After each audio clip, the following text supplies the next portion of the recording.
مدى شما شمابل كل ولي كم حياة معبل كل مدى شما شمابل كل ولي كم حياة معبل أسي أسي أسي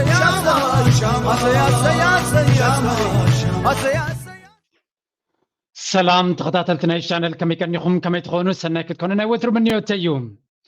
لو من ريو عرستي ننوي حوان أغالبه يبلو زي فلت كاب حجن ده حرقن بطبقي كسر حلو زدلي عرستي كخون نسدما بتدقاقامي جزيه حرق زي ويقال يكونس بزع جزيه مهورات ويكا إليتنا تقراي بزعبا بوليتيكانا عدوم مس إثيوبيا زلون كنتات نسو صبغيو تقامي باللي it's not my business جن بتدقاقامي بزعبا حزب إيرترا مس إيرترا زلوم شركنت كومون أب إيرتران حزب إيرتران زلوم أتمامتا زنبع أتمامتا كاب قالاتهم كنسمعينا زي اتقدم كنعبو خلنا حلمي إلا نسميو زنبرنايو كاب وزف اللوناي كونن مخنياتو كاب رياليتي كاب كوننت عزيز هاقاقة زرحاقة سلازخوني اتزحزن ويكا تاقداسنا زهلوغن كاب عزيوم زتمهارو أكارنا يتقراي زمت سلازخوني شلالي الكاتخوني كونن نبزو حساب دما زأمن قوانقوان سنة مقوتن حيزوم سلازخور بيو سلازي حدا بحدا بغالاتو كنكاتاتولم كنفتنينا سلسته experts ويكا elite مهوراتنا تقراي زهابوا أبز غربا زنبري ريتوتاتنا هنري مكتتال نباهم أنا خا أمونغو interject ويكا أناتخو ريتوناتي كبيه مجمريا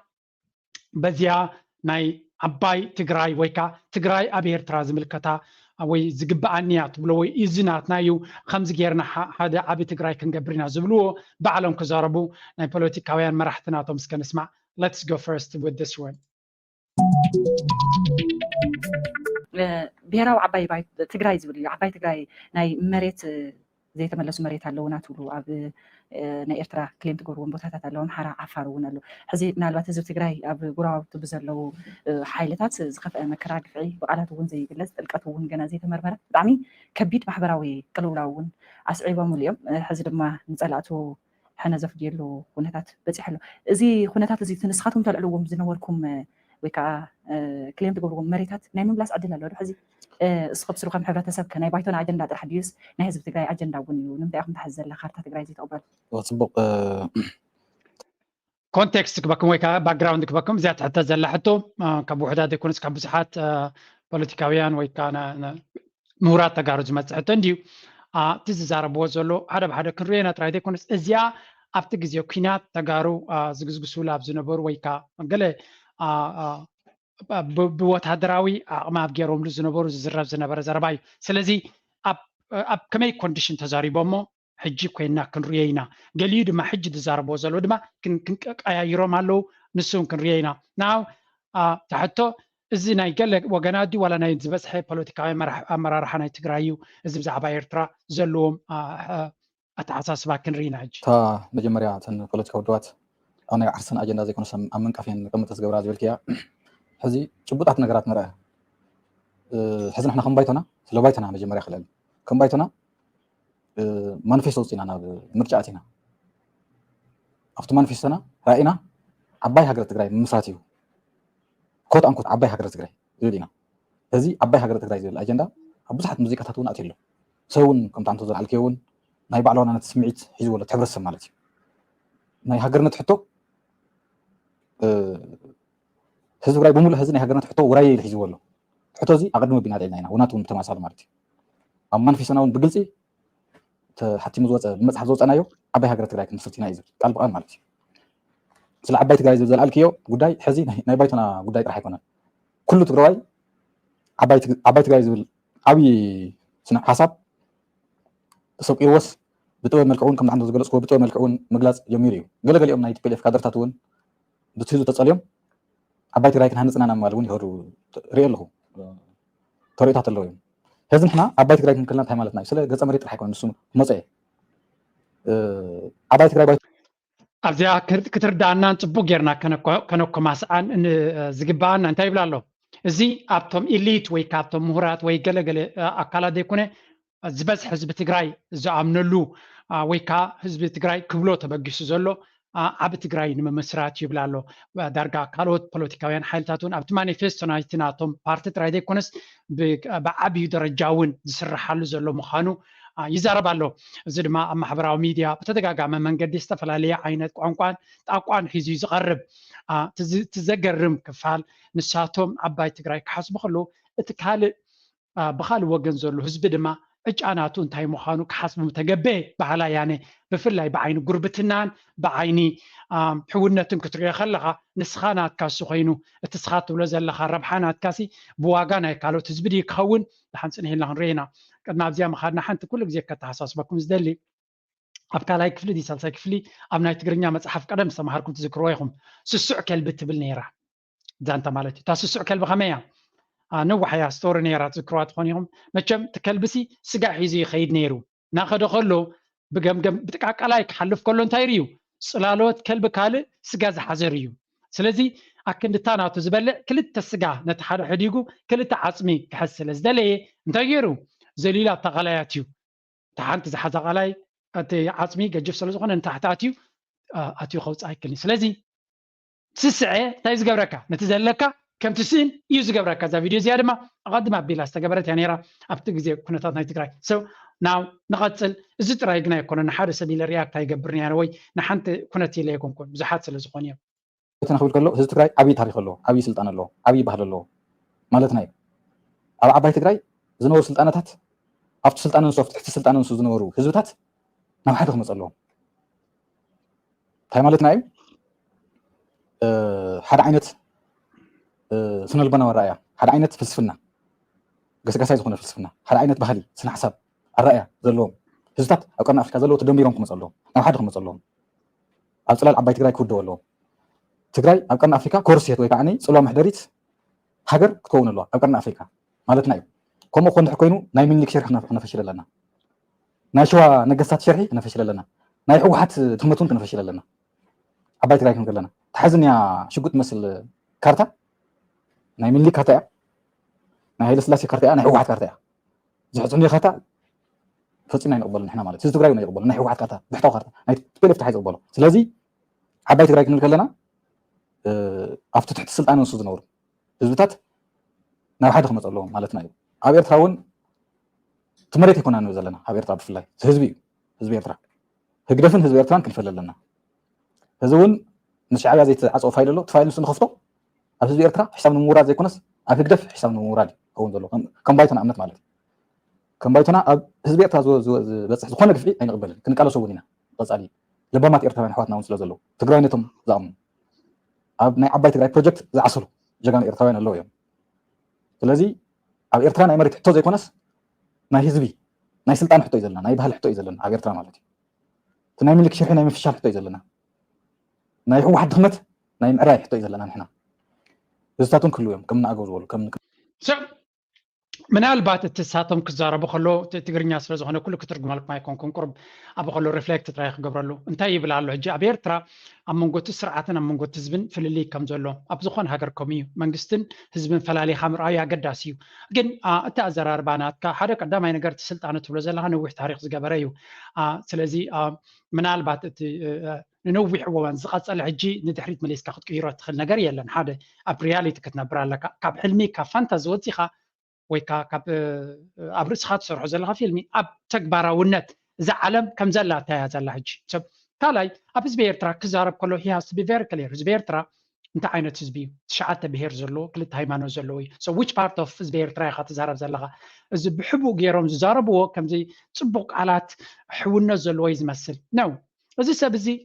ክገብሮ ዝፍትን ዘሎ ንሱ ሓልዮት ኣብ ልዕሊ ህዝቢ ከም ዘሎ እቲ ኣብ ኤርትራ ዘሎ ስርዓት ህግደፍ ንኣብነት ክመፅእ ከሎ ኩሉ እቲ ህዝቢ ብሓደ ተቃሊሱ ያምፅኡ ኦኬ ኢንፋክት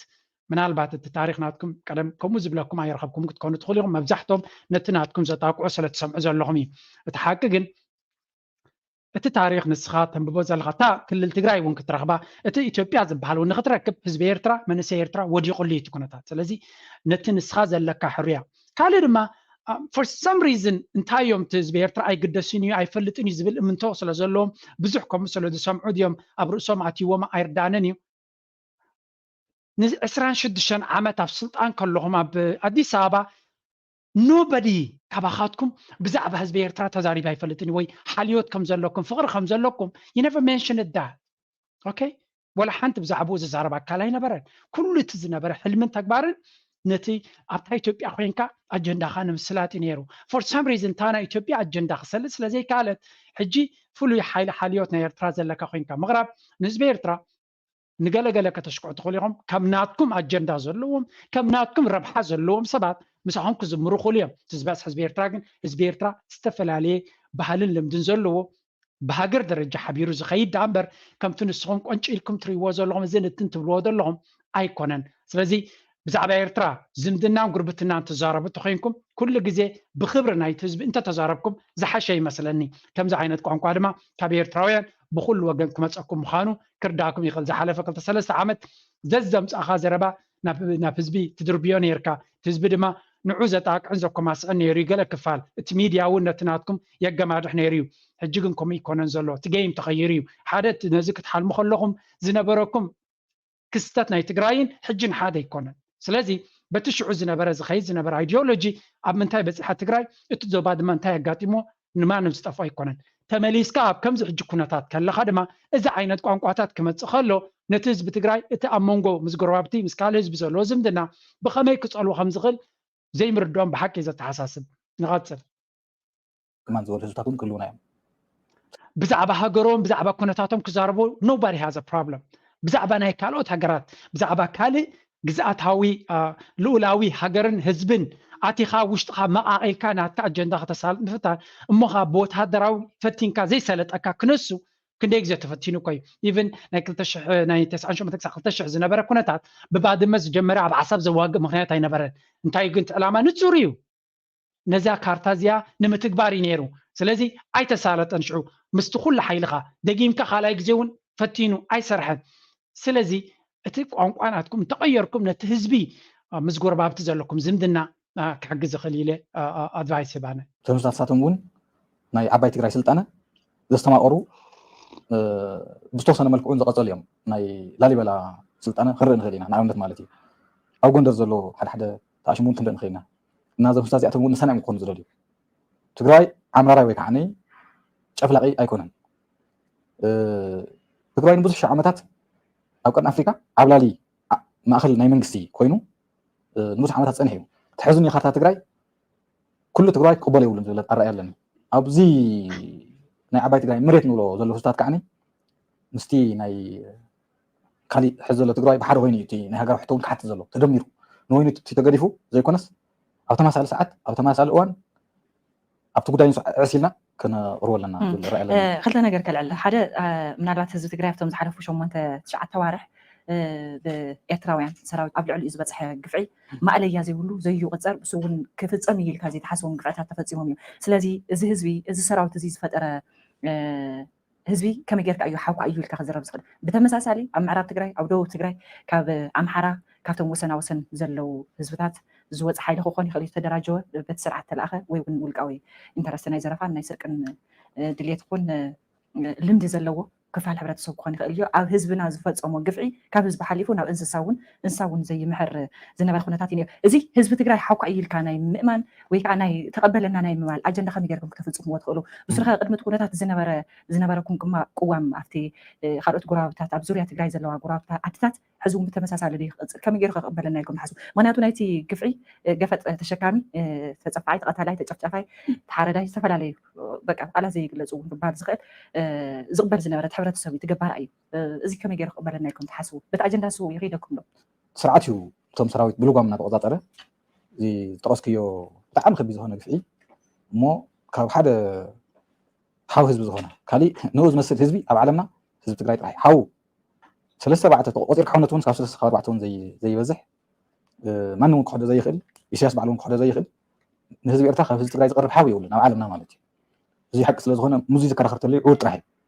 حزي نايس هي سديلة تايو نايت هجراونة نمقص على زوم كل تستازي أتم الدماي ناي من البروجكت ويك عن نايت على شرحي قدمي نابكالك كده تجربوا كنقول فمن تانتهي بلالو نزبير تراك كبزب تقرأي قربة حزبية لني زبل زلو فولس absolutely فولس ህዝቢ ኤርትራ ብሱዳን ዝዳወፍ ህዝቢ እውን ኣለና እቲ ህዝቢ ምስ ሱዳን ዝዳወፍ ዘሎ ኣብ ሱዳን ምስ ዘሎ ህዝቢ ኣዝዩ ሓዊ እዩ ስለዚህ እቲ ኣጀንዳናቶም ካብ ታሪክ ወይ ካብቲ ክውንነት ክሳዕ ክንደይ ዝረሓቐ ምዃኑ ብደቡባዊ ቀይሕ ባሕሪ ዘሎ ህዝቢ ኣብ ደናክል ዘሎ ምስቲ ዓፋር ኣዝዩ ዝቀራረብ ተዲኻኒ ደሰይም ዝምድና ደሰይም ታሪኻውን ባህላውን ኩሉ ምክብባርን ዝምድና ዝተሓዋወፈ እዩ ሓደ ሃገር ክሰርሑ ግን ኣይሓስቡን እዮም ሰብ ወይ ኣትሊስት ከምዚ ዓብዪ ኣብ ኣጀንዳታት መፂኦም ዝዛረቡ ኣየለዉ ናይ ይብልኒ there is always some kind of sectarian ፖለቲካ ኩሉ ግዜ ኣሎ እዩ ምክንያት ኣብ ዓለም ሓደ ዘርብሕ ተሎ ንእሽተይ ኣጀንዳ ጌርካ ኣብታ ኣጀንዳኻ ፅቡቅ ክትነብር ትኽእል ኢኻ ነቲ ናይ ስልጣን ድሌት ዘለዎ ኣብ ዓበ ሃገር ክዕወት ስለዘይክእል ኣብ ንእሽተይ ፀቢብ ዝኾነ ንዑ ከሳሲ ዝኽእል ኣጀንዳ ገይሩ ክኸይድ ይኽእል እዩ ስለዚ ዓፋር ኣለው ኣብ ክልቲኡ ሃገር ዝነብሩ ብንዮም ተኸይድካ ትግራይ ይንዓምር ኣለው ምስ ኣብ ክልቲኡ ሃገር ኣዝዮም ዝተጠናነገ ደም ዘለዎ ስለዚ ንሳቶም ካልእ ሃገር ድዮም ክሰርሑ ወይስ እቶም ትግርኛ ኣብ ጥቃኻ ንዘለዉ እሳቶም ኤርትራ ናቶም ጥራይ እዚ ድማ ኣብ ትግራይ ብዙሕ ግዜ እቶም ኤሊት ካብ ተራ ሰብ እኳ ኣይፈልጥን ይትብል እዚኣቶም ግን ኤሊት እዮም ዝበሃሉ ወይ ምሁራት ፅንሕ ኢልና ንሪኦ እውን ዶክተር እዩ ንሰይም ዘረባ እዮም ዝዛረቡ እዚ ከዓ ክሳዕ ክንደይ ወይ ጌጋ ስእሊ ናይ ኤርትራ ናይ ህዝቢ ኤርትራ ኣለዎም ምናልባት ብኣንቲ ኮይና ይሕሸሎም እንተዘየለ ሕቡእ ኣጀንዳ ስለ ዘለዎም ነቲ ካልእ ህዝቢ እንታይ ዕጫን እንታይ ኩነትን ከፊቶምሉ ስለ ዘለዉ እዩ ካልእ ድማ ኣብ ጎረቤቶም ምስኦም ሓደ ዜግነት ዘለዎ ህዝቢ ምስ ፍቅሪ ስኒትን ክገብር ዘይከኣለ ዶብ ሰጊሩ ካልእ ዓይነት ስኒት ክምስርት እየ ዝብል ህዝቢ ኣዝዩ ወይ ከዓ ክኢላታት ንህዝቢ ኣይዛረብን እቶም ክኢላታት ነዚ ዓይነት ዝዛረቡ ዘለዉ ምሳኻ ሓደ ቋንቋ ምስ ኣምሓርኛ ትዛረብ ሃገር ዘለካ ፖለቲካ ዘለካ ረብሓ ዘለካ ምስ ፍቅሪ እንተዘይብልካ ከመይ ጌርካ ዶብ ሰጊርካ ምስ ካልእ ሃገር ምስ ካልእ ኣህዛብ ፍቅርን ስኒትን ክትገብር ትኽእል so start at your home ንህዝቢ ኤርትራ ድማ ከመይ እያ ዝብሎ መጀመርያ ቅድሚ ምስ ጎረቤትካ ዝምድና ምስ ሓውኻ ግበር ህዝቢ ከበሳ እንድሕር ኮይኑ እቲ ኣብ ከበሳ ዘሎ ህዝቢ መጀመርያ ምስቲ ጎረባብቲ ህዝቡ ኩሉ ግዜ እንተኮይኑ በቲ ናይ ቀደም ቋንቋ ኩሉ ግዜ ሰራይ ሓማስ እንተኮይኑ እዚ ህዝቢ እዚ ዕርቅን ስኒትን ንሱ ክገብር ኣሎ ኣብ ሶሻል ሚድያ ብፍላይ ኣብ ደገ ዘሎ ህዝቢ ኣብ ውሽጢ ዘሎ ክሳዕ ክንዱ ፀገም ኣለዎ ይብልኒ ኣብ ደገ ዘሎ ህዝቢ ግን እሱ መጀመርያ ኣብ ውሽጢኻ ዕርቂ ግበር ናይ ብሓቂ ፍቅርን ሰላምን ናይ ህዝቢ ዘገድሰካ ተኮይኑ ካብ ወፃኢ ድማ ምስታ ብኤርትራ ዘሎ ድሕሪኡ ኢኻ ምስ ጎረቤትካ ዕርቅን ሰላምን ክትዛረብ ትኽእል ጥዑይ ኣእምሮን ጥዑይ ሓሳብን ንህዝቢ ሓልዮት ኣለካ ኮይኑ ማለት እዩ ወፃሊ ኤርትራ ወይ ከዓ ህግደፍ ክልተን ህዝታት ተደማሚና ሕቆን ከብድን ኮይና ናይ ዓባይ ትግራይ ህዝታት ናብ ሓደ ከይድመሩ ሓይሊ ከይኮኑ ቅድሚ ኣፍሪካ ኣብ ኣፍሪካ እውን ከምቲ ናይ ቀደም ፅልዋ ምሕደርቲ ኮይኖም ኣብ ዓለም ኣራ ህዝብታት ከይኮኑ ሓደ ገዛኢ ይሁና ዘሎ ህግደፍ እዩ ናይ ህግደፍ ኣመራርሓን ህግደፋውያን እዮም ስለዚ ኢና ክንግደ ዘለና ናብቲ ናይ ህግደፍ ፕሮጀክት ዘሊና ይኮና ክንኣቱ ዘለና ነቲ ስርዓት ነቲ ናይ ስርዓት ሰራዊት ነፂልና ምሕረት ዘይብሉ ሽጉምቲ ክወሰደሎም ኣለዎ ናይ ዓባይ ትግራይ ፕሮጀክት ማለት ናይ ኢሳያስ ተንኮል እውን ዘፈሽል በቲ ናይ ኢሳያስ መንገዲ ኣብ ልዕሊ ኤርትራውያን በቀል ክግበር ዘይኮነስ ሕውነትን ፍቅርን እናዘርኣኻ ንኢሳያስን ንሰዓብቱን ዘይትምቹ ኤርትራ ምፍጣር ኣብ ትግራይ እውን ከምኡ ዓይነት ተራእያ ከይፍጠር ናይ ሕነ ምፍዳይ ሕና ክንፈዲ ንኣመን ኣብ ህግደፍን ሰዓብቱን ኣብ ህግደፋውያን ኣብቲ ስርዓት ፓርቲኩላር ኣብቲ ስርዓት ጥራሕ ኤክስክሉዲንግ ኤርትራ ናይ ኤርትራ ህዝቢ ማለት እዩ ንሕና ከም ባይቶና ኣብ ህዝቢ ኤርትራ ጥቅዓት ዘብፅሕ ኣካል ንሕረሉ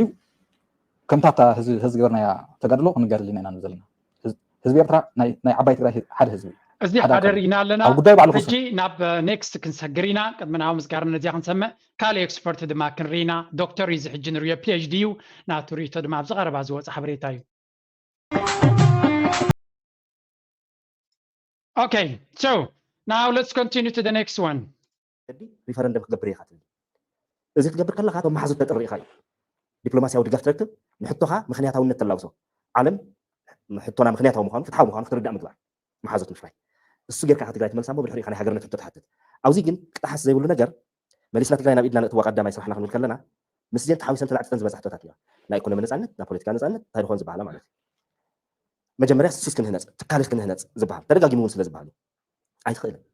ኣብ ኢትዮጵያ ኮንካ ዝህነፅ ትካል የለን ክልላዊ መረፃ ጌርካ ኢላ መፅያ ትደቕሰካ ዓዲ ኮያ ኣይን ትካል ክትሃንፅ ኣብ ኢትዮጵያ ኮንካ ኣይን ኢኮኖሚ ክትሃንፅ በሊዓትኩም ተጀመራ ፍትያ ዝነበራኩ በሊዓት ነጥፍያት ትግራይ 100 ዓመት እንድሕሪት ክንመልሳ ኢና ተፈጥሮ እዩ ኣብይ ኣሕመድ ናብ ስልጣን ስለ ዝመፀ ይኮነም ከምዚ ኮይኑ ባይዘው ኢትዮጵያ ሲ ተፈጥሮኣ ስለመፈጠራ ሓንቲ ሃገር ክትከውን ትኽእል ኔሽን ስቴት ክትከውን ትኽእል ዓዲ ኣይኮነትን ተጓናፃይ ታሪክ ተጓናፃይ ምልክታት ተጓናፃይ ዘይቃዶ መፃኢ ሕልሚ ዘለዎም ብሄራት ዘለዎ ዓዲ እያ ናይቲ ሓደ ብሄር ጅግና ነቲ ሓደ ብሄር ባንዳ እዩ ብምልክት ኳስ ኣይንረዳዳእን ኢትዮጵያ ምስ ኢትዮጵያ ብባንዴራ ይንረዳዳእ ብጎደና ስያሜ ይንረዳዳእ ሓደ ዝገበረና የለን ስለዘይትኸውን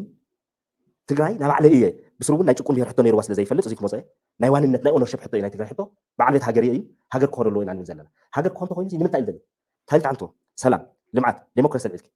سلستيان So زي حج زرب زلو PhD دكتور يو مالتي so انتاي بلالو صنيح لنا قند بزعبه ኤርትራ صنيح لي كزرب بزعبه ኢትዮጵያ ዝዛረበ ዘሎ بزعبه ትግራይ ብዙሕ ተዛሪብ ኣሎ which is good I have no problem بزعبه ትግራይ ዝመስሎም ክዛረቡ خليهم ኣብ ናይ ካል ሃገር ክመጽእ ከሎ እዩ ተጸጋም ዝኸውን ዘሎ so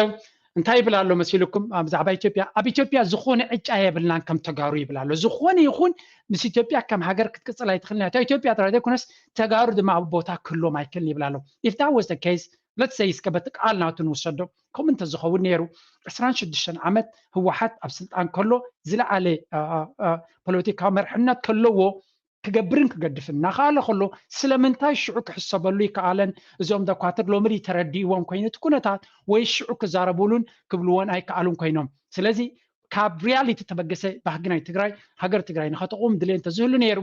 ብወዋኑ ክግበር ድማ ይተኻለን no actually ተጋሩ were benefiting a lot the elite ፖለቲካዊ ኣመራርሓ ናይ ትግራይ ኣብቲ ኣብ ኢትዮጵያ ዝነበሮም ኣዝዩ ዕብለላ ኣብ ቁጠባ ኣብ ካልእ ስለ ዝነበሮም ይረብሑ ነይሮም እቲ ረብሓታት ኦም ዝበለ now ሕጂ እቲ እናትና ናይ ትግራይ ቦታ ክንገብር ንኽእል ኣብቲ ውሽጢ ከለውን ተፈቲኑ እዩ እዚ ግን ብመንገዲ ናይ ኢትዮጵያ እዩ ብመንገዲ ናይ ትግራይ ኣይኮነን እዩ ናይ ትግራይ ካርታ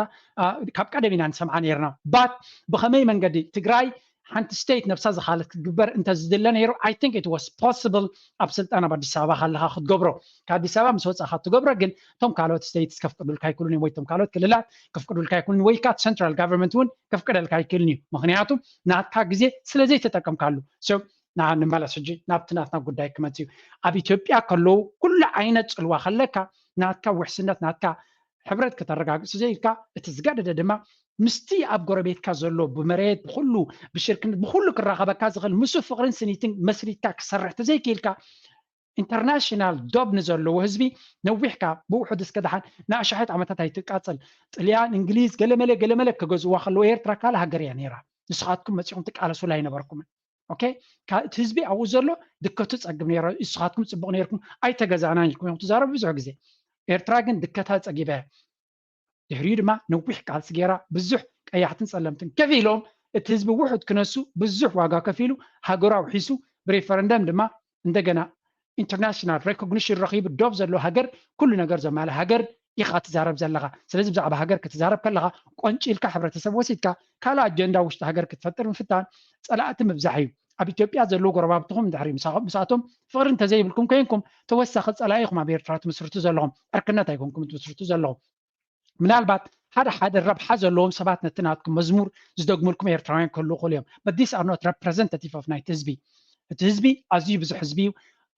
ኩሉ እቲ ህዝቢ ድማ ዶብ ምሳኹም የብሉን ወይ ድማ ምሳኹም ዘተኣሳስር ነገር የብሉን ዝበዝሕ ህዝቢ ኣብ ውሽጢ እዩ ዘሎ ስለዚ they don't even know እቲ ሓንቲ ዝፈልጥዎ ድማ ምናልባት ነዚያ ዝነግረኩም ኣይረኸብኩምን ዝሓለፈ 20 ዓመት እቲ ህዝቢ ሕሳብ ናቱ ብሰንኪ ኣመራርሓ ናይ ትግራይ ከም ዝበዝሖ እዚ መራሒ እዚ ዶክተር እዚ ብትክክል ወያነ ሓደ ካብቲ ቀዳማይ ፀላኢ ናይ ህዝቢ ትግራይ ምዃኑ ዝዛረብ ከይድኩም ክትሪእዎ ትኽእሉ ኢኹም some people are calling me which I don't so እንታይ ንብል ኣለና እቲ ኣገዳሲ እንታይ እዩ እቲ ኣመራርሓ ናይ ህወሓት ንትግራይ ቀዳማይ ግዳይ ዝገበረ እናበለ ዝዛረብ there is ሓቅነት ኣለዎ ኣቡ ግን እቶም ስኻ ህወሓት ትብሎም ዘለኻ ክፋል ናትኩም እዮም ንሳቶም ድማ ንኤርትራ ብኩሉ ዓይነት ተነፅሎ ገይሮምሎም ነቲ ስርዓት ነውድቕ ኣለና ኢሎም ሓሲቦም ክኾኑ ይኽእሉ እዮም ህዝቢ ኤርትራ ግን ግዳይ ኮይኑ ይሃቦ ስለዚ ህዝቢ ኤርትራ እቲ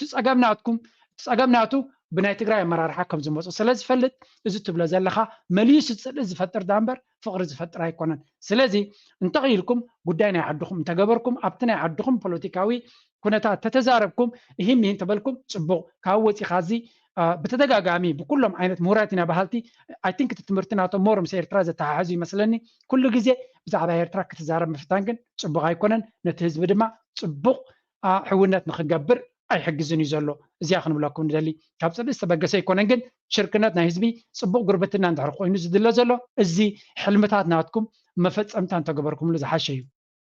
ምስ ኢኮኖሚ ነፃነትን ምስ ፖለቲካ ነፃነትን ውልቂ ሓርነትን እተሓሒዝኩም ማለት እዩ ናይ ዝኾነ ይኹን ብሄር ረብሓ ዝበሃል ኮ ሰላም ልምዓት ዴሞክራሲ እዚ ቆይቱ ረብሓ እዚ ኣበይ ኮይነ ብኸመይ እየ ዝፍፅሞ ዝኽእሎ እዩ ኣብ ኢትዮጵያ ኮይንና እዚ ምርግጋጽ ንኽእል ተኮይና እንታይ ካይደና እንታይ ሃገር ካውነና سو كم أنت مزموم أنت جرحك يكون كان هاجرت كم بيهر نايت تقرأ بيهراوي ربحة عاب إثيوبيا يكون كاي رجع جزء نايت إثيوبيا بيهراوي ربحة مس نايت تقرأ بيهراوي ربحة هي كارن حدا هاجر يكون كاسي زي بيهراوي ربحة نيوت بيهراوي ربحة نيوت زي كارن حاجة أي خيد أي خونه سلازم أنت إثيوبيا نايت إثيوبيا بيهراوي ربحة تقرأ مسوات الناجر كتقول نبر هتقرأ سورز سدادة أم مونغو بيهر كالاي أبزدي تردم من الباتيوم سبازياتهم زعبا إيرترا زلهم ردي دعميو كبيد حزب إيرترا كم زين نسخاتكم بهيرات زلكم تግራይ ዝበሃል ህዝቢ ዘሎ ኦሮሞ ዝበሃል ዘሎ አፋር ዝበሃል ዘሎ አምሓራ ዝበሃል ዘሎ ጋምቤላ ገለ ካልእ ሶማል ዝበሃል ዘሎ ኤርትራ ድማ ብሄራት ኣለዋ አደነ ከም ገለ ሰባት ተትነግሮም ጽቡቕ ነይሩ ኣብ ኤርትራውን ከምኡለው ናቶም ሃገር ክገብሩ ስለዘይደልዩ ጥራዮም ብሓደ ዝነብሩ ዘለዉ ብሓደ ቶም ብሄራት ሓንቲ ሃገር ክንገብር ኢና ስለዝበሉ ከምኡ ስለዝኾነ ምርጫ ናቶም እቲ መንግስታዊ ዘሎ ድማ ነቲ ዘሎ ሓድነት ዋላ ከምስቲ ኩሉ ክፋናቱን ጽቡቕናቱን ጉለታቱን ነቲ ህዝቢ ከም ሓደ ህዝቢ ንኽኸውን ስለ ዝሰርሕ ዘሎ እዩቲ ሓደ ህዝቢ ኮይኑ ዝስማዓኩም ዘሎ ሓደ ህዝቢ ግን ኣይኮነን ብተፈጥሮ ብሌን ዝበሃል ኣሎ ትግረ ዝበሃል ኣሎ 30% ናይ ህዝቢ ኤርትራ ኦኬ 50% ናይ ህዝቢ ኤርትራ ተኸታሊ እምነት ምስልምና ክርስቲያን ከይመስለኩም ኩሉ I think they really have demographic problems about ኤርትራ that's why the ቆለጭ ዘምጻልካ ተዘረባናቶም is this doctor you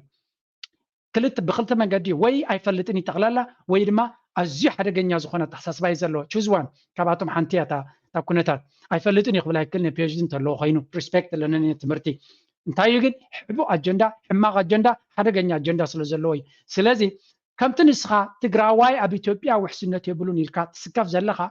أبير ترادما كالو حزب له توم اورومسي قبل عناز يقولوا حماعات يوم قال يوم كالو تزبيهم مسانا تاريخاو قال مله بحالنا توم فلويت بلا لخ مش كومو حزب ابيرترا لي تا ايرترا ناي تزارب تግርኛ ጥራይ አይኮነትን ካልኦ ብሄራቱን አለው ቶም ብሄራት ድማ መሰሎም ዝተሐለወዩ ሓባራዊ ሃገር አለው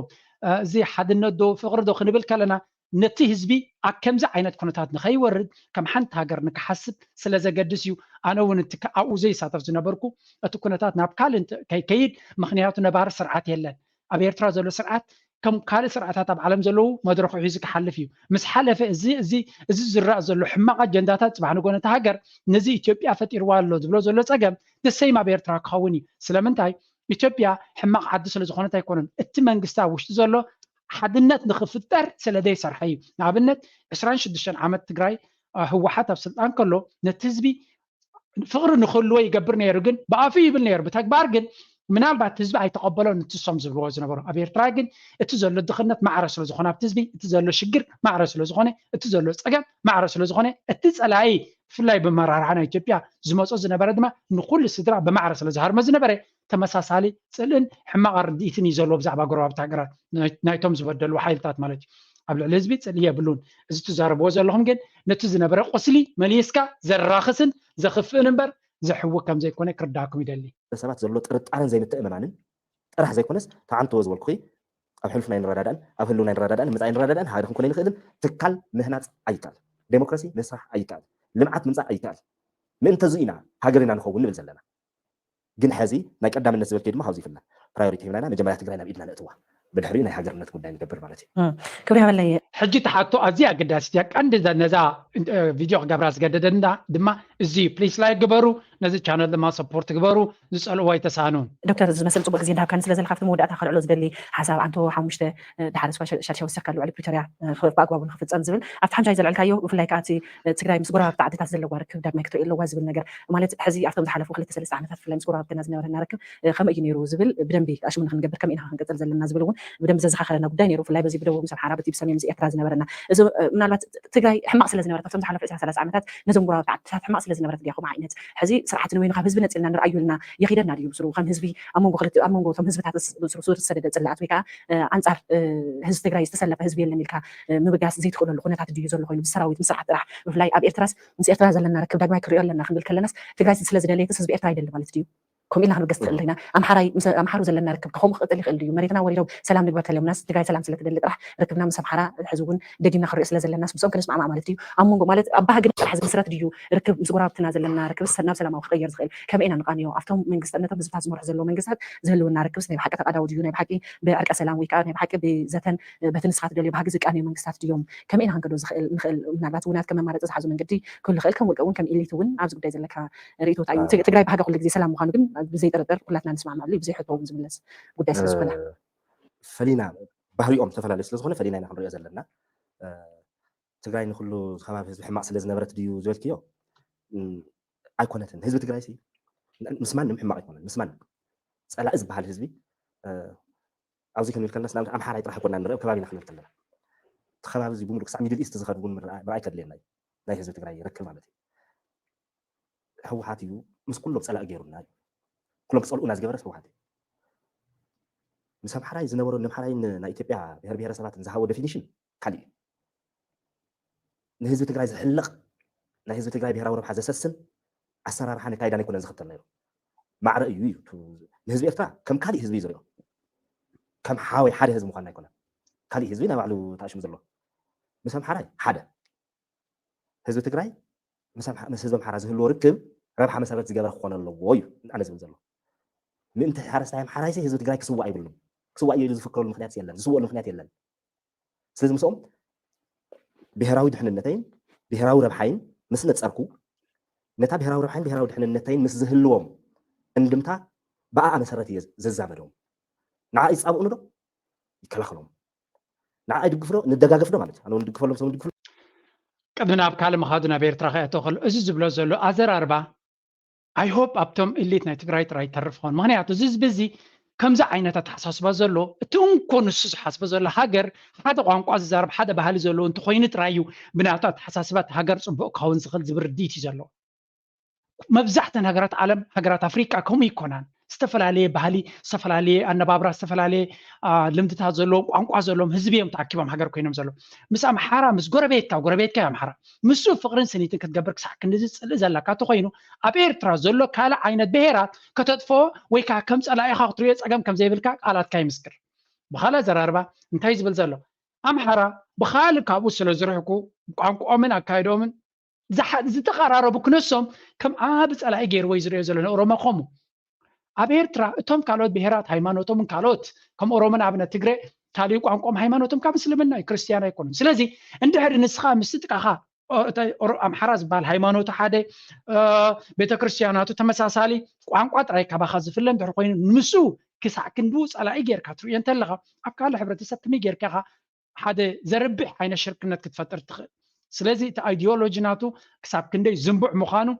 ናይ ኣፍሪቃ ሪያሊቲ ወይ ከዓ ክውንነት ኣብ ግምት ዘእተዎ ምዃኑ ድማ የተሓሳስበካ ምክንያቱ ሓንቲ ሃገር ኣፍሪካ ሓደ ዓይነት ህዝቢ ዘለዋ እንኮ ሶማል ጥራይ ምናልባት ጅቡቲ ሰም ኤክስተንት ክልተ ዓይነት ህዝቢ ኣለዋ ዓፋርን ሶማልን መስለኒ ግን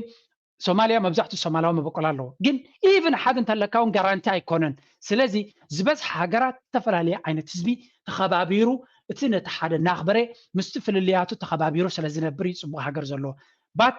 ዩ እዚ ሰብ እዚ ግን ዝዛረቦ ዘሎ ነቲ ክግበር ዝግብኦ ነቲ ክቅየር ዝግብኦ ገዲፉ ምስ ካልእ ህዝቢ ነቲ ዘሎ ፍልልያት ከመይ ጌርካ ትሕውዮ ዘይኮነስ ፍልልይ ስለ ዘለና ብሓደ ክንከውን ኣይክእልና ዕጫና ከምኡ ይኮነን እዩ ዝብል ዘሎ which is dangerous actually ሎ ተደጋጊፍና ነበር ማዕረ እዩ ሓረስታይ ትግራይን ሓረስታይ ኣምሓራይን ኢልካ ግን ሕጡኡ ማዕረ እዩ ንዕኡ ዘለዎ ፅዕኖ ዘይ ዘሎ ጭቁንን ገለመለ ኢልካ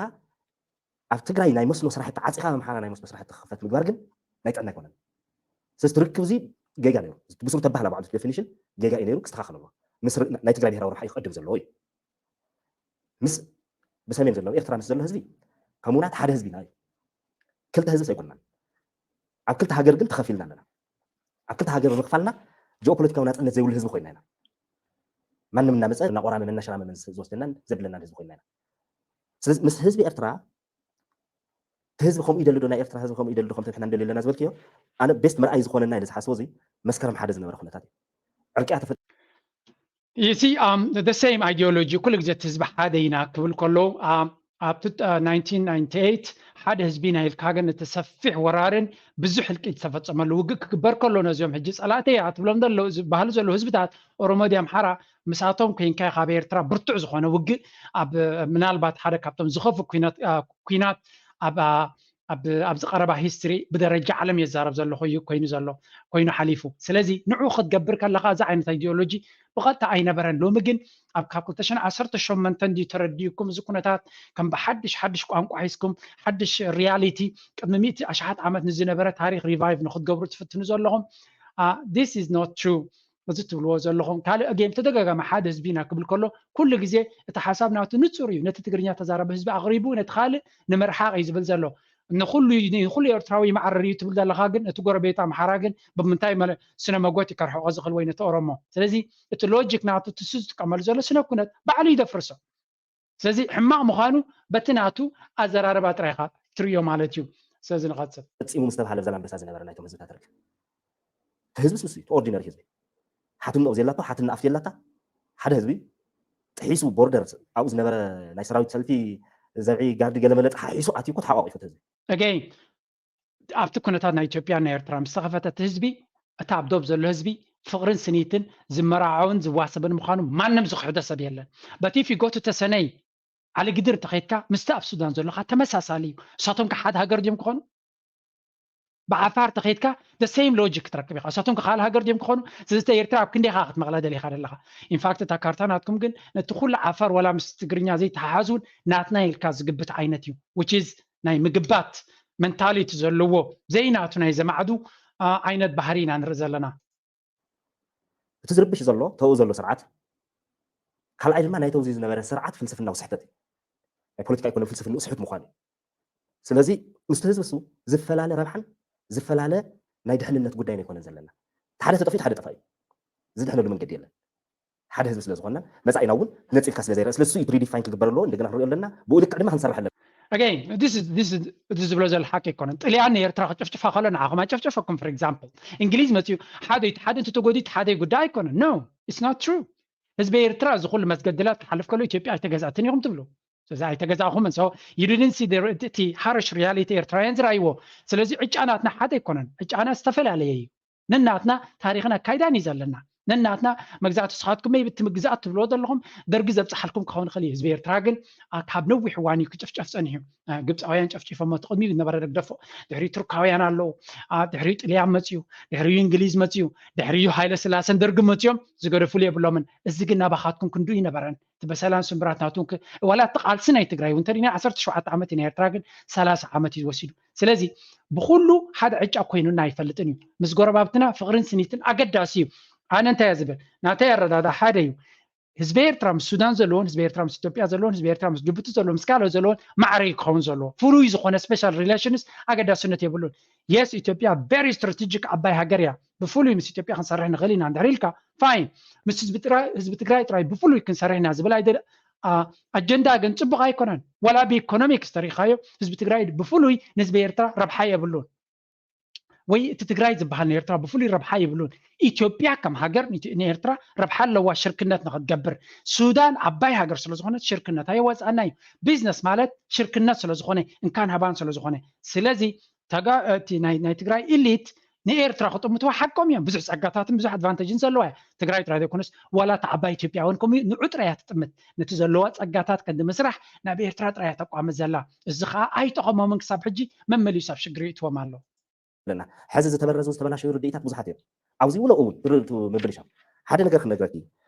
ኣነ ብድግ ኢለ ፅባሕ ኢትዮጵያ ምዃን ኤርትራ ምዃን ይሕሸኒ እንተዝብል ብዙሕ ሰብ ኮንፊዝ ዝኮነ